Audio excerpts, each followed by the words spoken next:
Download the BCSN Plus app today. Local sports all the time. Visit bcsnnation.com for details. Discounts may apply. Meanwhile, Ohio State starting quarterback Julian Sain made a little history on Saturday in the Buckeyes' win over #1 Texas. The California native becoming the first quarterback to win his first college game by beating a top-ranked team since, you guessed it, Jim Harbaugh and Michigan beat Miami in 1984. And as our Mark Kuntz reports, the Buckeyes relied on their defense to make plays and their offense not to make mistakes. Ever since naming Julian Sain as Ohio State's starting quarterback, Ryan Day said his expectations for his new signal caller for Texas was simple: just win. Well, that is what Ohio State did on Saturday. Day also stressed the importance of a clean game, and Ohio State won that battle as well. Less penalties, less turnovers than the Longhorns. In week one, we can't beat ourselves. We wanted to let them beat us. And, you know, for a first-time starter, you just don't want to put them in that situation. The drive that the offense had there in the first half, I think we ate up over 8 minutes off the clock, which was part of the game plan, because, you know, we wanted to keep their offense off the field. And while Sain's stats weren't impressive, 13 of 20 for 126 yards, 1 touchdown, no interceptions, the sophomore impressed his coach and teammates with his intangibles. I was impressed with his poise. He had a good look in his eye, and what he was saying and what he was seeing was exactly what was going on.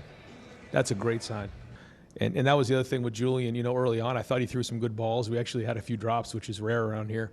And that may have been a different game. You just never know how it starts. I feel like I was really well prepared by my coaches. You know, Coach Fessler and Coach Day, they do a really good job of you know, implementing the game plan and then you know, sitting and watching tape with us. So I think I was really well prepared, and being able to see the looks that, you know, we watched on tape. Just compose, and that's what you want in a quarterback. Just compose and just not doing too much, just sitting down with his training, and he did a great job with that. The one thing we didn't want to do, and I didn't want to do, was put him in a bad spot. It's just not fair to him. Now, coming out of it, quite honestly, I think he probably could have handled it.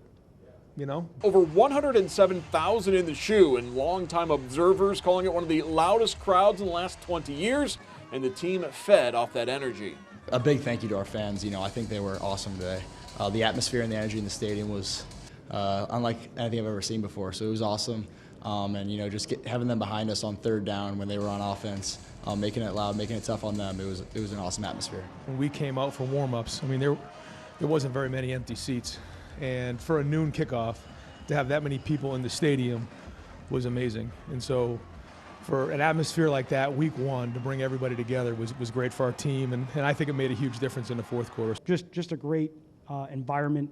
It's loud, man. This place is loud. I love it. I absolutely love it. Now the road gets a little easier for the Buckeyes. Home next week against Grambling State before they welcome in the Ohio Bobcats under the lights. In Columbus, Mark Kuntz, BCSN.